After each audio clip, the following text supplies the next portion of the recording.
Good evening, friends. This is 25th of July of August 2021, and this is Ayan Sinha calling. I am from Billionaires Traders Club. So, today was a very volatile day in the market, and we saw Nifty opening strong but closing flat today.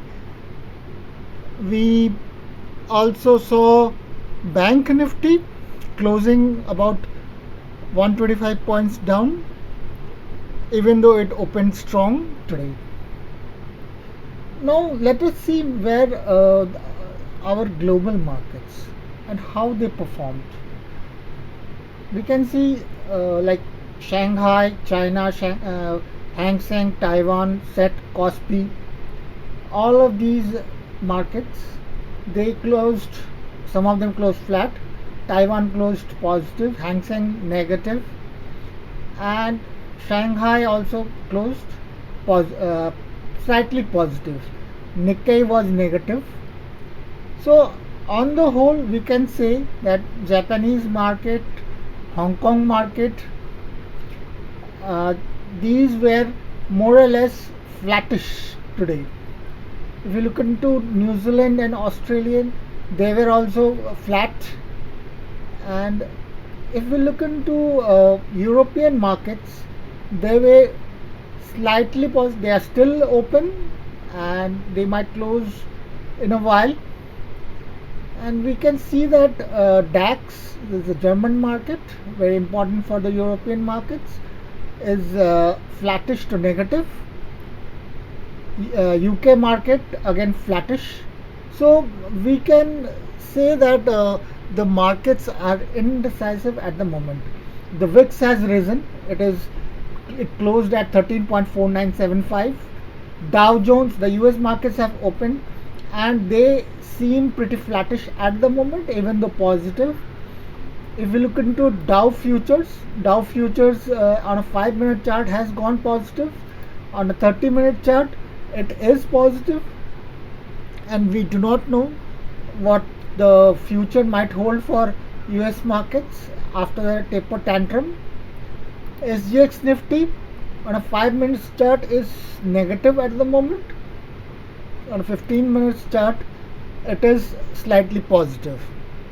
So, having said those things, we can look into our Indian markets and analyze it a bit more.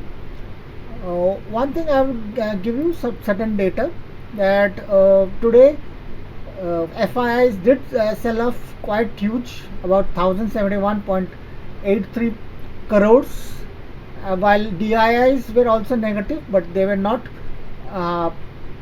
negative or sellers in high amounts, but still 151 crores is high if we consider that DIIs were always buyers, or they take opposite positions to FIIs to counter the reaction. But even then, we have found that this selling has caused Nifty to fall down from its strong openings. Let us look into the Nifty's chart today and the 5 minutes chart. We found that they opened positively, but around 11:15, went 11:15, 11:25, it reached its high. This is Nifty futures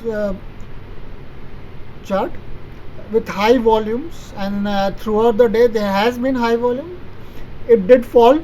There was good opportunity for the shorters the moment it went below VWAP, and after a bit of sideways movement around 2 o'clock, we did see some falling, some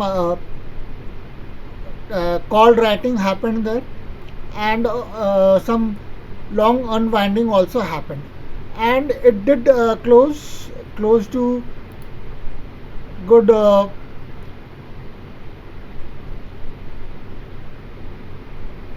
50-60 points down. So we can assume that Nifty can continue looking into the global markets, can continue its fall tomorrow. and I assume another 50 to 60 points fall for Nifty, given that SGX Nifty is not showing a lot of promise at the moment, and US markets are sort of negativish at the moment, and this will all depend on how US markets close today and how the Asian markets open tomorrow.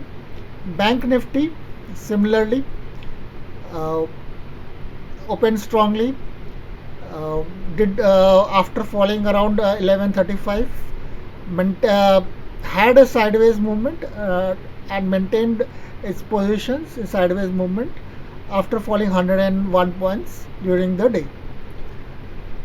Let us look into some other factors, other stocks that I had recommended. Adani Green. Adani Green, let's look into the daily charts.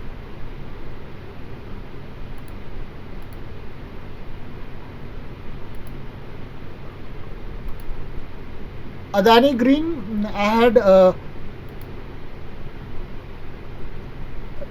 had recommended holding bullish positions, and we can see that it rose up by close to 5% today. So anybody who has held on to Adani Green would have earned at least 5% back on his portfolio. Apollo Hospital, uh, I had recommended bullish positions, but it has on low volumes. It has fallen on low volumes, and I would suggest that people exit the long positions and get back to it once uh, the long once we can again go back to long. Even though I still recommend holding long positions there, because the fall is only temporary here. Auto Pharma is bearish, and any slight up move can be ignored, because it has been falling for a while, and only small time profit taking can be happening here. Eicher Motors is bearish, and uh, the up move today can be ignored because it is less than the volume, and no new positions should be taken at the moment. Lupin is again bearish for me, because it is long term. It has been falling long term, and its RSI is below 30. It's in fact at 24.80. So any up move can be ignored, and you can hold on to your short positions, or take new positions on the up. So sell on rise is the uh, my recommendations. If you are taking futures, you can take futures, you can sell in futures. Siemens is again something that is in up move, and any fall can be ignored, because those are at low volumes, and volumes definitely do play a role. uh, Low volumes suggest manipulation in the market, in the stock. So buy on dip. That is what is recommended on Siemens. Vedanta again is moving up, and even though less volume today, given that there were market fall, Vedanta is a very good stock at the moment, and it is at support. So you can keep on buying it, adding up to it whenever the price falls a little bit. So friends, this is where I would like to take a leave. If you want to, if you want to hear more about my stocks and strategy, you can visit my Telegram channel. You can you can become a subscriber to my YouTube channel, Billionaire Traders Group, and you can of course listen to my podcasts on Spotify, Google Podcasting, Apple Podcasting, on Billionaires Traders Club. With this, friends, I would like to bid adieu to you. Good night, and may you have a profitable trading expiry day tomorrow, and wish you a good trading career also.